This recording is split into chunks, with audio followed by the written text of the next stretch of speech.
সংঘাত এড়ানোর ব্যর্থতার ফল ভালো হবে না, চীনকে ভারতের হুঁশিয়ারি। লাদাখ সীমান্তে চীনা সেনাদের উপস্থিতি কমেছে, ভারতীয় কর্মকর্তার দাবি। কাশ্মীরে নিরাপত্তা অভিযানে 6 বছরের শিশুসহ নিহত 5। লাদেনকে শহীদ বলে তোপের মুখে ইমরান খান। ইরাকের সন্ত্রাস বিরোধী সংগঠন হাসদাস সাবির জওয়ান আটকের পরিণতি ভালো হবে না বলে হুঁশিয়ারি। ভারতে পানি বন্ধ নিয়ে সুর পাল্টালো ভুটান। ইরান সমর্থিত গোষ্ঠীর ঘাঁটিতে ইরাকের অভিযান। মার্কিন প্রতিনিধি পরিষদে জর্জ ফ্লয়েড পুলিশ সংস্কার বিল পাস।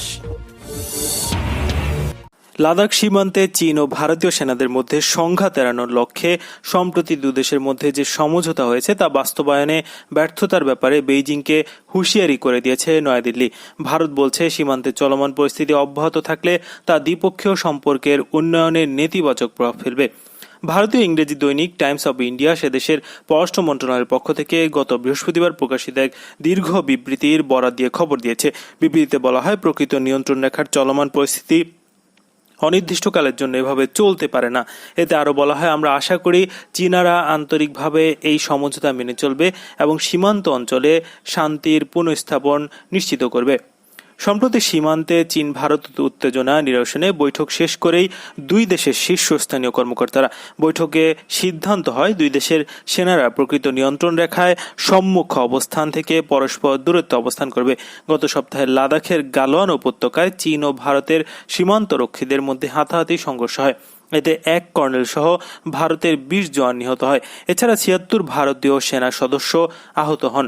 অসমর্থিত সূত্রে ভারতীয় সংবাদ মাধ্যমের চীনের 43 সেনা নিহত হয়েছে দাবি করা হলেও চীনের পক্ষ থেকে হতাহতের বিস্তারিত জানানো হয়নি। ভারত নিয়ন্ত্রিত কাশ্মীরে নিরাপত্তা বাহিনীর অভিযানে 6 বছরের এক শিশুসহ অন্তত 5 জন নিহত হয়েছে। শুক্রবার দুটি আলাদা অভিযানে তারা নিহত হয় বলে জানিয়েছে ভারতীয় কর্মকর্তারা। কাতার ভিত্তিক সংবাদ মাধ্যম আল জাজিরার প্রতিবেদন থেকে এসব তথ্য জানা গেছে। মার্চের শেষ দিকে ভারত জুড়ে কঠোর লকডাউন শুরু হলে কাশ্মীরে নিরাপত্তা অভিযান জোরালো করে দিল্লি। পুলিশের হিসাবে এবছর কাশ্মীরে নিরাপত্তা অভিযানে 100-এরও বেশি মানুষ নিহত হয়েছে। এই মাসে বিভিন্ন অভিযানে নিহত হয়েছে অন্তত 33 জন। গত 3 দিনে আলাদা অভিযানে নিহত হয়েছে অন্তত 11 জন। কাশ্মীরের এক পুলিশ কর্মকর্তারা জানিয়েছেন, বিজবিহারা শহরে সন্দেহভাজন বিদ্রোহী ও আধা সামরিক বাহিনীর মধ্যে বন্দুকযুদ্ধের মধ্যে ঢুকে পড়া এক গাড়িতে ছিল 6 বছরের একটি শিশু। ওই বন্দুকযুদ্ধে শিশুটি ও অপর এক সেনা সদস্য আহত হয়। পরে হাসপাতালে নেওয়া হলে তারা মারা যায়। এছাড়া কাশ্মীরের মূল শহর শ্রীনগরের কাছে চেওয়া এলাকায় আলাদা এক বন্দুকযুদ্ধে 3 জন নিহত হয়। সেনা মুখপাত্র কর্নেল রাজেশ কালিয়া জানিয়েছিলেন, এই বন্দুকযুদ্ধ প্রায় 20 ঘন্টা স্থায়ী হয়। প্রয়াত আল কায়েদা নেতা ওসামা বিন লাদেনকে বৃহস্পতিবার পাকিস্তানের জাতীয় সংসদে শহীদ বলে সম্বোধন করেছিলেন পাকিস্তানি প্রধানমন্ত্রী ইমরান খান। এরপরই বিরোধীদের তোপের মুখে পড়েন ইমরান। সংসদে PMLN এর সিনিয়র নেতা খাজা আসিফ তার বক্তৃতায় প্রধানমন্ত্রীর সমালোচনা করেন। আসিফ তার বক্তব্যে বলেন, ইমরান খান ওসামা বিন লাদেনকে শহীদ বলেছেন। বিন লাদেন সন্ত্রাসবাদ এনেছিলেন আমাদের ভূখণ্ডে, সে ছিল একজন সন্ত্রাসী। প্রধানমন্ত্রী তাকে কিভাবে শহীদ বলেন? এদিকে গভীর রাতে প্রধানমন্ত্রীর বিশেষ সহকারী ডক্টর শাহবাজ গিল এক টুইট বার্তায় বলেন, তিনি লাদেনের জন্য হত্যা শব্দটি 2 বার ব্যবহার করেছেন। ন্যাশনাল অ্যাসেম্বলিতে নিজের ভাষণে ইমরান বলেছিলেন, আমরা খুবই বিব্রত বোধ করেছিলাম যখন মার্কিন সেনাবাহিনী ঢুকেছিল এবং ওসামা বিন লাদেনকে এমোটাবাদে হত্যা করেছিল, তাকে শহীদ করে। অবশ্যই প্রথম নয়, এর আগেও ওসামাকে শহীদ বলে আখ্যা দিয়েছিলেন ইমরান খান। প্রধানমন্ত্রী হওয়ার আগে ওসামাকে জঙ্গি বলে সম্বোধন করতে অস্বীকার করেছিলেন তিনি।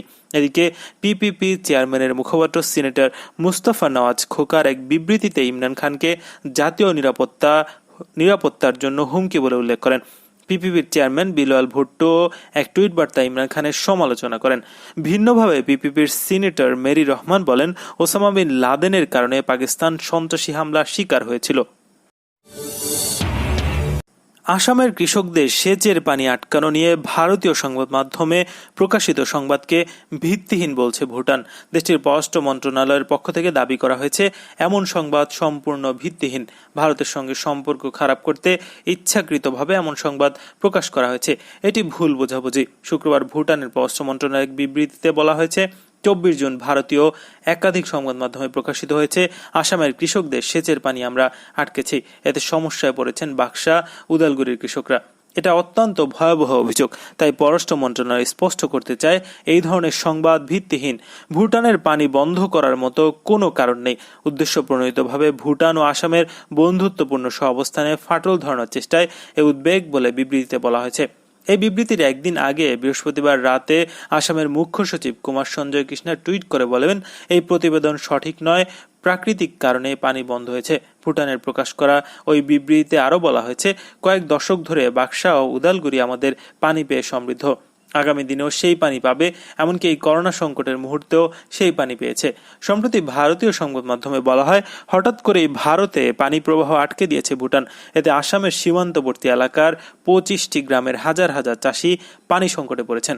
অঞ্চলটিতে চাষাবাদের ক্ষেত্রে ব্যাপক ক্ষতির আশঙ্কা দেখা দিয়েছে। করোনা মহামারীর কারণে ভুটান তাদের সীমান্ত সম্পূর্ণ বন্ধ করে দিয়েছে। সীমান্ত দিয়ে ভারতীয় কোনো নাগরিককে ঢুকতে দেওয়া হচ্ছে না। দেশটি বলছে, ভারতীয় চাষিদের ভুটানের উদ্ভূত সেচ চ্যানেল ব্যবহার করতে দেওয়া হবে না। ইরাকের সন্ত্রাস বিরোধী সংগঠন হাশদ আশ-শাবির দপ্তরে ইরাকি নিরাপত্তা বাহিনীর ছত্রছায়ায় মার্কিন সন্ত্রাসী সেনাদের হামলার বিরুদ্ধে সে দেশের রাজনৈতিক নেতারা প্রতিক্রিয়া জানিয়েছেন। আসাইব আহলুল হক দলের অন্যতম নেতা জাওয়াদ আত-তালিবি এ হামলাকে আগুন নিয়ে খেলা বলে মন্তব্য করে এর পরিণতির ব্যাপারে হুঁশিয়ারি উচ্চারণ করেছেন। ইরাকি পার্লামেন্ট সদস্য হাসান ফাদাম বলছেন, হাশদ আশ-শাবির দফতরে হানা দিয়ে এর জওয়ানদের আটক করা একটি উস্কানিমূলক পদক্ষেপ, যার পরিণতি ভালো হবে না। এছাড়া বহু ইরাকি নাগরিক সামাজিক যোগাযোগ মাধ্যমে টুইটারে আমাদের মুজাহিদরা আমাদের রেড লাইন শিরোনামে হ্যাশট্যাগ তৈরি করে হাশদ আশ-শাবির প্রতি তাদের সমর্থন ঘোষণা করছে। এর আগে শুক্রবার ভোরে ইরাকি নিরাপত্তা বাহিনীকে সঙ্গে নিয়ে দেশটিতে মোতায়েন মার্কিন সন্ত্রাসী সেনারা হাশদ আশ-শাবির শাখা সংগঠন কাতাইব হিজবুল্লাহ সদর দপ্তরে হানা দিয়ে এর অন্তত 1 ডজন জওয়ানকে আটক করে। আটক জওয়ানদের মধ্যে কয়েকজন কমান্ডার রয়েছেন বলে জানা গেছে। আটক জওয়ানরা ইরাকি নিরাপত্তা বাহিনীর হেফাজতে রয়েছে বলে কোনো অসমর্থিত সূত্র জানালেও অন্য সূত্রগুলো বলছে তাদের কয়েকজনকে ছেড়ে দেওয়া হয়েছে। একজন ইরাকি কর্মকর্তা সকালে জানিয়েছিলেন, আটক অন্তত 3 জওয়ানকে ইরাকে মোতায়েন মার্কিন সন্ত্রাসী সেনাদের হাতে তুলে দেওয়া হয়েছে। একাধিক ইরাকি বার্তা সংস্থা জানিয়েছে, আজ ভোরে কাতাইব হিজবুল্লাহর দপ্তরে চালানো অভিযানে মার্কিন সন্ত্রাসী সেনারা অংশগ্রহণ করেছে। কাতাইব হিজবুল্লাহর কেন্দ্রীয় সংগঠন হাশদ আশ-শাবির একজন কর্মকর্তা এক টুইটার বার্তায় দাবি করেন, ইরাকের প্রধানমন্ত্রী মুস্তফা আল কাজিমি আজকের আটকের ঘটনায় হাশদ আশ-শাবির প্রধান হাদি আল আমিরের কাছে ক্ষমা চেয়েছেন। এছাড়া আরবি ভাষার টিভি চ্যানেল আস-সুমারিয়া অজ্ঞাত নিরাপত্তা কর্মকর্তাদের বরাত দিয়ে জানিয়েছে, কাতাইব হিজবুল্লাহর আটক 13 জওয়ানের সবাইকে মুক্তি দেওয়া হয়েছে। ইরান সমর্থিত সশস্ত্র গোষ্ঠী কাতাইব হিজবুল্লাহর একটি ঘাঁটিতে অভিযান চালিয়েছে ইরাকের নিরাপত্তা বাহিনী। রাজধানীর বাগদাদের দক্ষিণাঞ্চলে চালানো ওই অভিযানে গোষ্ঠীটির অন্তত 14 সদস্যকে আটক করা হয়েছে। বৃহস্পতিবার গভীর রাতে অভিযান চালানো হয় বলে খবর দিয়েছে কাতার ভিত্তিক সংবাদ মাধ্যম আল জাজিরা। ইরাকের রাষ্ট্রীয় অর্থায়নে পরিচালিত পপুলার মোবিলাইজেশন ফোর্স PMF অংশ কাতাইব হিজবুল্লাহ ইরাকে মার্কিন সেনা অবস্থান সহ অন্যান্য স্থাপনা লক্ষ্য করে রকেট হামলার জন্য কাতাইব হিজবুল্লাহকে দায়ী করে থাকে যুক্তরাষ্ট্র।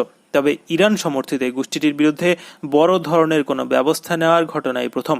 আল জাজিরার খবরে বলা হয়েছে, অভিযানের সময় ঘাঁটি থেকে অন্তত 10টির রকেট জব্দ করেছে ইরাকের এলিট কাউন্টার টেরোরিজম সার্ভিস। তবে অভিযানের পর ইরাকের নিরাপত্তা বাহিনীর সদর দফতর ঘিরে ফেলে আটককৃতদের মুক্তির দাবি জানায় কাতাইব হিজবুল্লাহর যোদ্ধারা। তাদের দাবি, গ্রেফতারি পরোয়ানা ছাড়া অবৈধভাবে তাদের আটক করা হয়েছে। অভিযানের সময় কাতাইব হিজবুল্লাহর 3 কমান্ডারকে আটক করা হয়েছে জানিয়েছে ব্রিটিশ বার্তা সংস্থা রয়টার্স। এদের মধ্যে একজন ইরানি নাগরিক বলেও ধারণা করা হচ্ছে। গত 1 বছর ধরে ইরাকি ভূমিতে ইরান ও যুক্তরাষ্ট্রের মধ্যে উত্তেজনা চরমে রয়েছে। এবছরের জানুয়ারিতে বাগদাদ বিমানবন্দরে মার্কিন ড্রোন হামলায় ইরানের কুদস ফোর্সের প্রধান কাসেম সুলাইমানি নিহত হলে 2 দেশে যুদ্ধের দ্বারপ্রান্তে পৌঁছায়। এ হামলায় PMF এর কমান্ডার আবু মাহদি আল মুহাদ্দিসও নিহত হন।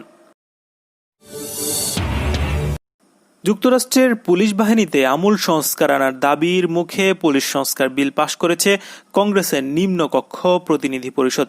বৃহস্পতিবার রাতে George Floyd justice and policing act নামের বিলটি 236 থেকে 181 ভোটে পাশ হয়। তবে ডেমোক্র্যাট নিয়ন্ত্রিত প্রতিনিধি পরিষদে পাশ হলেও উচ্চ কক্ষ সিনেটে বিলটি আটকে দেওয়ার তোড়জোড় চালাচ্ছে রিপাবলিকান সদস্যরা। বিলটির বিরুদ্ধে ভেটো দেওয়ার হুমকি দিয়ে রেখেছেন মার্কিন প্রেসিডেন্ট ডোনাল্ড ট্রাম্প।